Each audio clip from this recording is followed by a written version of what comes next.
please recognize that leadership is a team sport, that none of us can lead by ourselves. It is just far too difficult.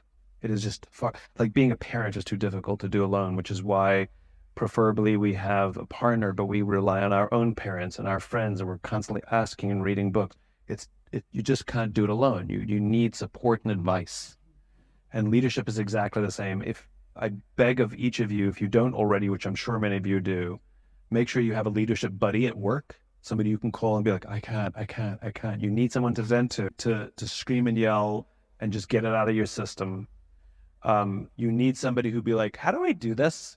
And most importantly, and this, all of my friends know this, I have a very strong rule, a strict rule with all my friends, which is never cry alone.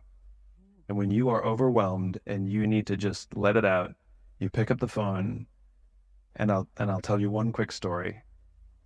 I have a dear friend who is going through a very hard time, my friend Maria.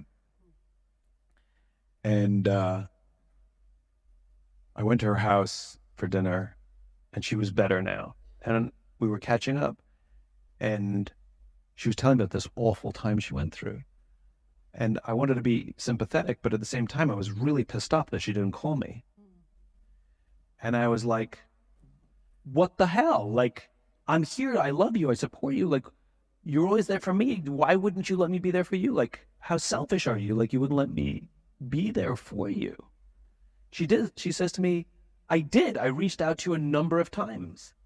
I said, no, you didn't. And I look at my phone, like the text. She goes, want to come over? I'm like, how the hell do I know that that's a cry for help versus every other time you ask me over, which sounds exactly the same? And so she read an article that says that when somebody's struggling, all they need is 8 minutes of help or support from a friend to get them back on track. And so we came up with a code, which any of us is like, what are you doing? Want to come over for dinner? Blah, blah, blah. Let's chat later. Fine. But when we write to each other, do you have 8 minutes? It means I need you. Love it. And anybody can step out of a meeting for 8 minutes to be there for a friend.